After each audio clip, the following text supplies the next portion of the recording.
자, 이번 타이틀은 최면 마스터고요. 하반기 투자 전략 이렇게 나왔네요. 보험주 전성시대가 올까? 그러니까 금리 인하 무드로 가고 있기 때문에 금융주에 대한 이야기를 좀 들어봐야 될 것 같은데요. 오랜만에 어려운 자리를 또 모셨습니다. 신한투자증권의 임희연 애널리스트 나와 있습니다. 어서 오세요. 안녕하세요. 자주 뵈야 되는데 임연구원이 나오는 이유는 두 가지겠죠. 매우 한가하거나 이슈가 있거나 그냥 방송국에 섭외가 와서 뭐 이렇게 섭외는 물론 왔으니까 근데 매우 한가하지는 않으실 거고 자 최근에 보면 금융 섹터도 뜨거운 관심인데 보험주 밸류에이션 금리 인하 무드라고 이렇게 돼 있는데 하나씩 풀어볼까요? 네. 여기 첫 번째 질문 돼 있잖아요. 금리 인하 사이클이 본격화되면 네. 보험주의 밸류에이션에는 어떤 영향을 미칠까요? 국어책을 읽듯이 자, 읽어드렸어요. 네. 일단 금리 인하는 보험주에게 전혀 좋지 않습니다. 전혀 좋지 않다. 네. 사실 이제 뭐 전성기라고 앞서 이제 잠깐 표현해 주셨는데 전성기의 반대말을 저희가 뭐라고 하죠? 혹한기라고 해야 되나요? 혹한기? 그럴 수도 있죠. 네. 전성기의 반대말은 얼어붙을 수 있으니까. 네. 네. 그래서 이제 그 보험사들은 금리가 내려가면은 좋지 않은 이유가 지금 이제 자산과 부채의 이제 그 미스매칭이 있다 보니까 네. 금리가 내려가면은 그 자본이 줄어들게 되는 효과가 있습니다. 그러면은 부채가 늘어나고 자본이 이제 줄어들게 되면은 그러면 저희가 일반적으로 금융회사들은 밸류에이션을 할 때 PBR이라고 하는 지표를 보죠. 네. 이제 그 자기 자본 대비해서 어느 정도의 시가총액으로 현재 주가가 평가를 받고 있는지를 보는 지표인데 이 자본이 줄어들게 되니까 동일한 조건 속에서도 이 금리가 내려가게 된다면은 자연스럽게 PBR은 상승하게 되어서 상대적으로 밸류에이션이 가만히 있어도 올라가게 되는 영향을 주게 됩니다. 네. 그러면은 투자자 입장에서는 좋지 않죠. 네. 언뜻 이해는 잘 안 되지만 네. 네.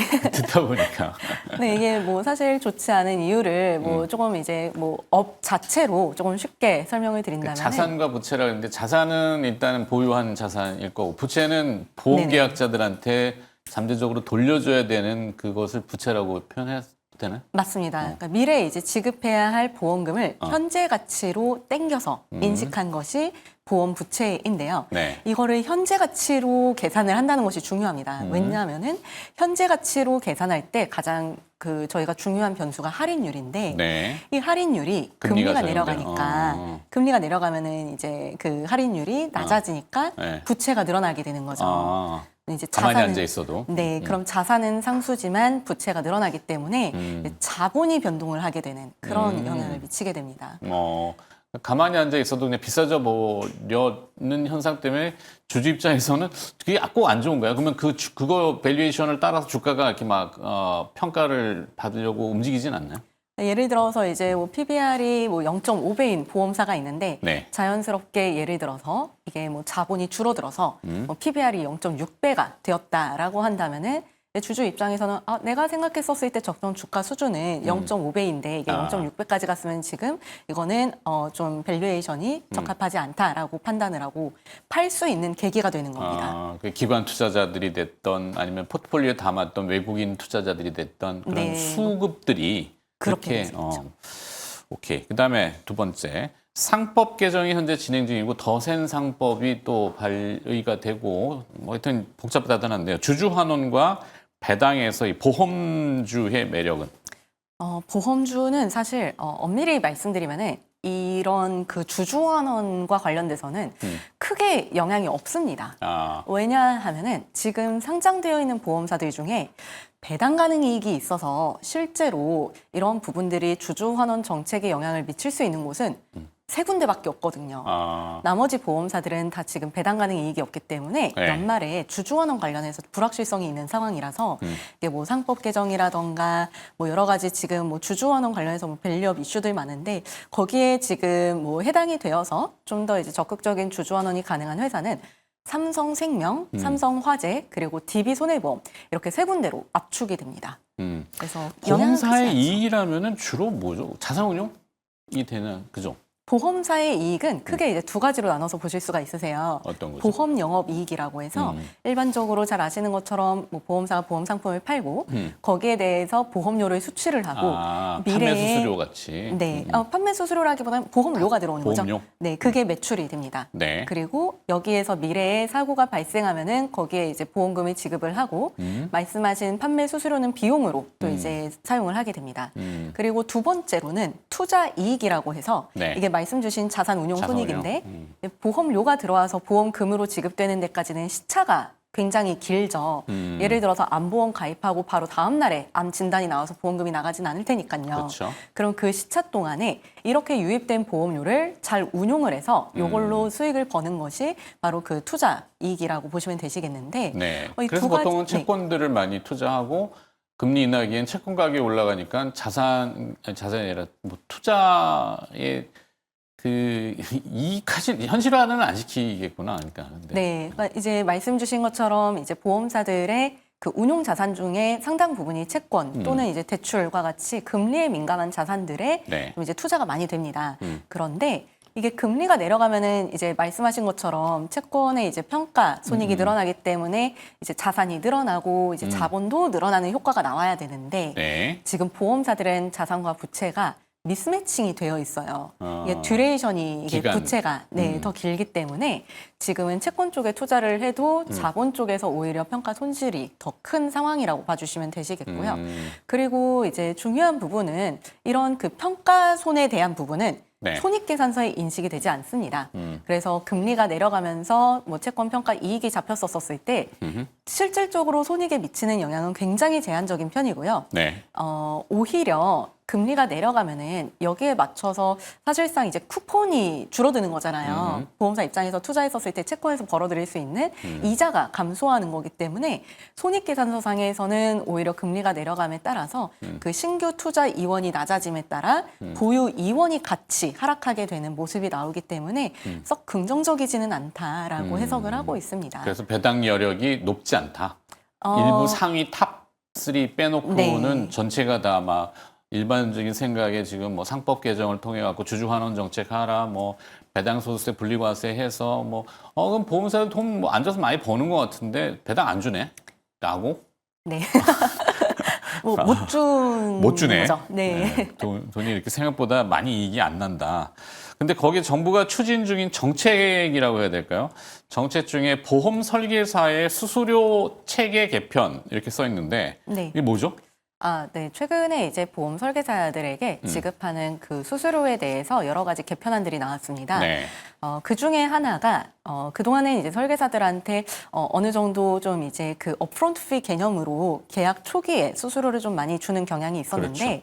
이거를 뭐 그 4년 내지는 7년까지 분급을 해서 수수료를 지급을 하겠다는 겁니다. 그래서 이거를 2027년부터 적용을 하게 될 거고요. 네. 그리고 설계사들에게 이제 1200% 룰이라는 것을 그러니까 이제 초년도에 받아갈 수 있는 수수료의 총량을 월납 보험료 대비해서 1200%까지만 지급하도록 하는 그런 안이 지금 이제 발표가 되어 있는 상황인데 네. 요거를 최근에 이제 그 설계사 단체에서 좀 반발이 좀 있죠. 네, 아무래도 이게 왜냐하면 소득에 직접적인 영향을 주기 때문에 그렇죠. 밥그릇을 건드려 버렸는데. 네, 그래서 이 부분에 대해서 지금 좀 조율을 좀 지금 이의 제기를 해놓는 상이라고 보시면 되실 것 같습니다. 그게 보험사 실적에도 영향을 좀 끼치겠죠?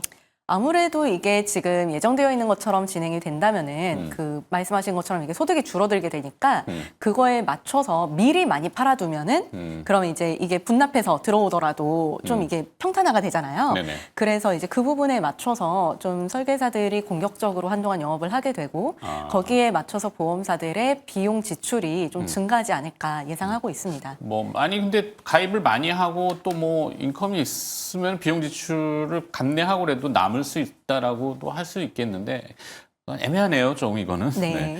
자, 일부 보험사가 최소 보험료를 5천 원에서 10,000원 수준으로 인하했다? 이건 뭐죠 또? 단기 영업 확대에는 긍정적이고 장기 수익성에는 부담 요인이다.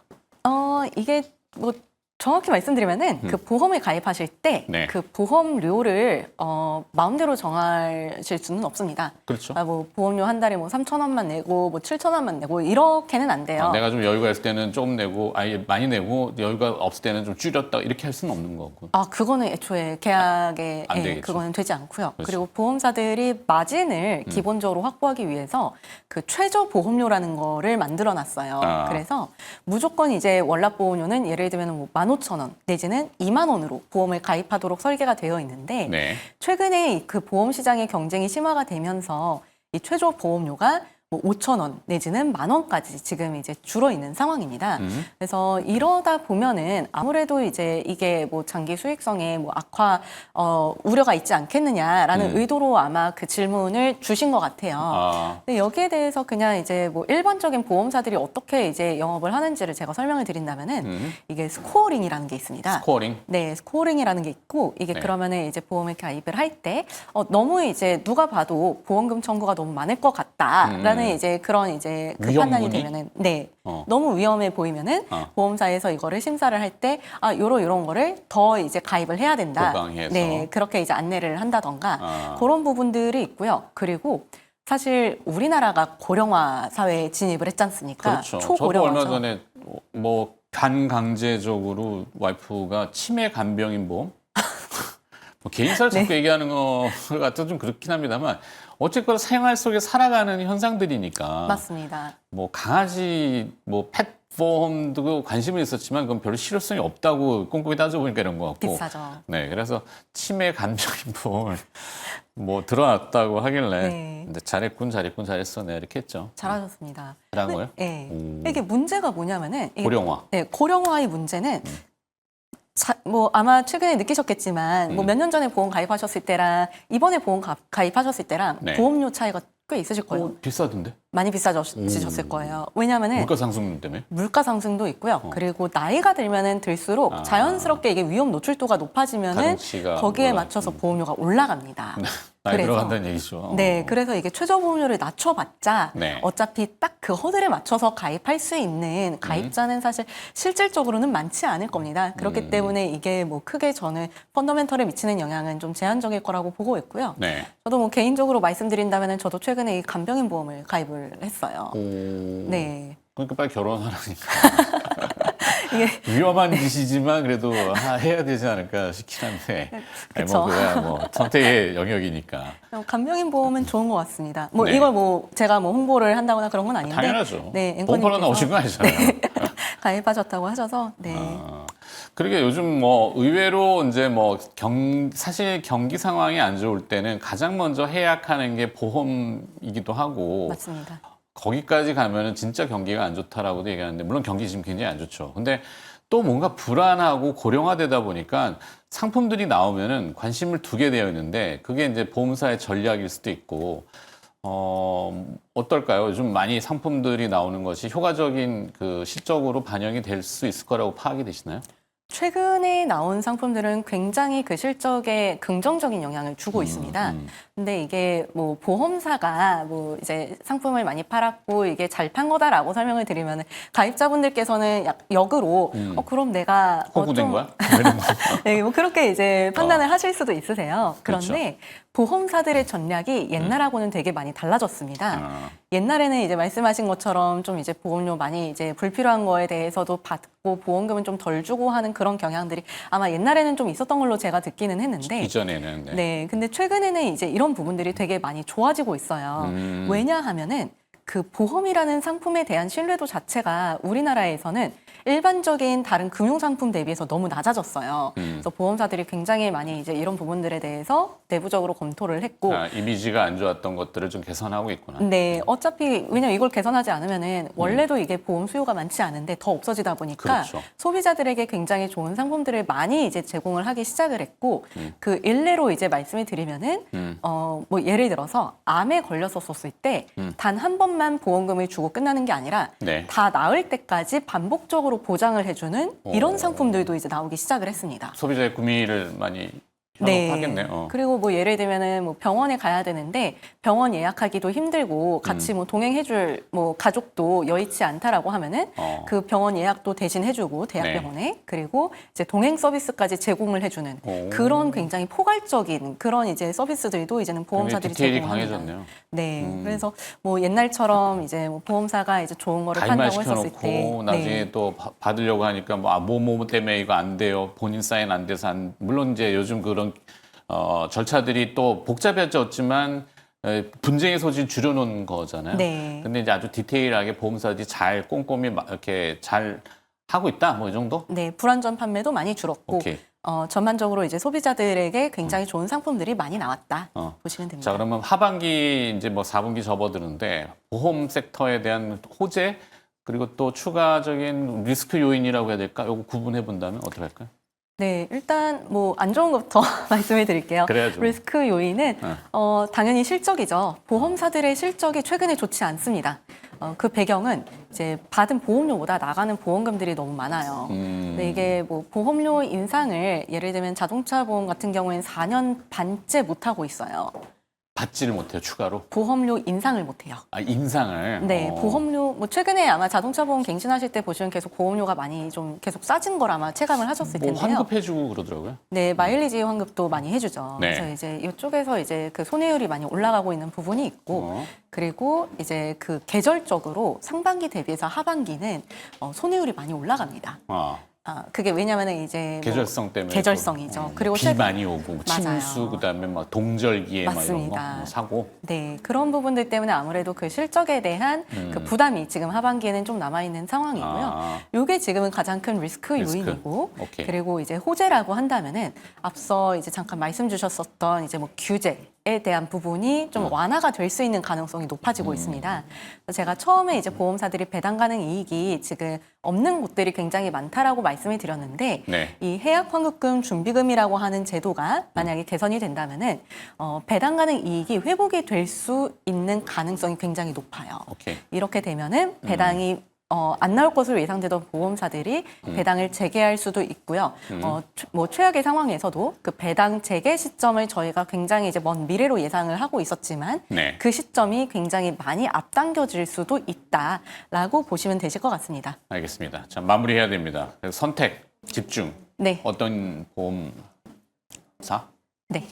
가장 좀 이제 안정적으로 지금 포트폴리오를 가져가고 싶다라고 하신다면은 현재 탑픽으로는 DB 손해보험을 말씀드리고 있고요. DB 손해보험. 조금 여기서 이제 알파를 추구를 하고 싶다. 뭐 안정적인 거는 뭐 다른 뭐 대형주들로 가져가고 있고, 공격적인 투자. 네, 좀 공격적으로 하고 싶다라고 하신다면은 현대해상 그리고 하나손해보험과 같이 앞서 말씀드린 이런 그 제도 변화에서 상대적으로 수혜를 기대할 수 있을 만한 종목들 그리고 좀 저평가되어 있는 종목들이거든요. 이런 회사들 보시면은 좀 도움이 많이 되시지 않을까 생각하고 있습니다. 잘 들었습니다. 요즘 보험만 커버하세요? 은행하고 증권은 요즘 안 하세요? 증권도 합니다. 하죠? 네. 아, 시간이 다 돼버렸네. 다음에 다시 모실게요. 네. 고생하셨습니다. 감사합니다. 자, 지금까지 금리 인하 시기에 보험주에 대한 투자 전략을 들어봤고요. 신한투자증권입니다. 임희연 애널리스트가 수고해 주셨습니다. 고맙습니다. 감사합니다.